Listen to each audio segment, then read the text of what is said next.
ಗೃಹಲಕ್ಷ್ಮಿ ಯೋಜನೆಯ ಅಪ್ಡೇಟ್ಗೆ ಎಲ್ಲರಿಗೂ ಸ್ವಾಗತ.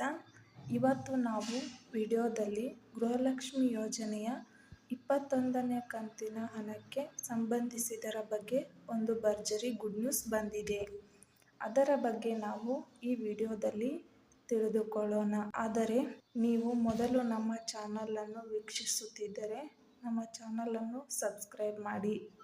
ಇವತ್ತು ಅಂದರೆ ದಿನಾಂಕ 6/8/2025 ಇವತ್ತು ಗೃಹಲಕ್ಷ್ಮಿ ಯೋಜನೆಯ 21ನೇ ಕಂತಿನ ಹಣವನ್ನು ಬಿಡುಗಡೆ ಮಾಡಲಾಗ್ತಿದೆ ಅಂತ ಹೇಳಿ ಈಗ ಮಾಹಿತಿಯನ್ನು ತಿಳಿಸಿದ್ದರು. ಇವತ್ತು ಯಾವ ಜಿಲ್ಲೆಗಳಿನ ಮಹಿಳೆಯರ ಖಾತೆಗೆ ಗೃಹಲಕ್ಷ್ಮಿ ಯೋಜನೆಯ 21ನೇ ಕಂತಿನ ಹಣವನ್ನು ಇವತ್ತು ಬಿಡುಗಡೆ ಮಾಡಲಾಗ್ತಿದೆ. ಕರ್ನಾಟಕದಲ್ಲಿ ಇರತಕ್ಕಂತಹ 14 ಜಿಲ್ಲೆಗಳಿನ ಮಹಿಳೆಯರಿಗಾದರೆ ಗೃಹಲಕ್ಷ್ಮಿ ಯೋಜನೆಯ 21ನೇ ಕಂತಿನ ಹಣವನ್ನು ಬಿಡುಗಡೆ ಮಾಡಲಾಗ್ತಿದೆ ಅಂತ ಹೇಳಿ ಈಗ ಮಾಹಿತಿಯನ್ನು ತಿಳಿಸಿರತಕ್ಕದ್ದು. ಈಗ ನಾವು 14 ಜಿಲ್ಲೆಗಳ ಹೆಸರನ್ನು ತಿಳಿದುಕೊಳ್ಳೋಣ ಬನ್ನಿ.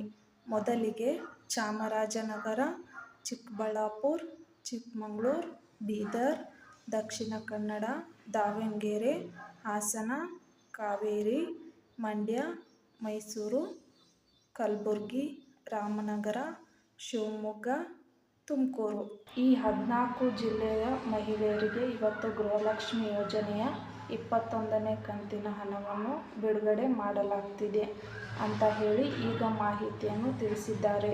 ಈ ಥರ ಇನ್ನೂ ಗೃಹಲಕ್ಷ್ಮಿ ಯೋಜನೆಯ ಅಪ್ಡೇಟ್ಗಾಗಿ ನಮ್ಮ ಚಾನಲನ್ನು ಸಬ್ಸ್ಕ್ರೈಬ್ ಮಾಡಿ. Thank you for watching video.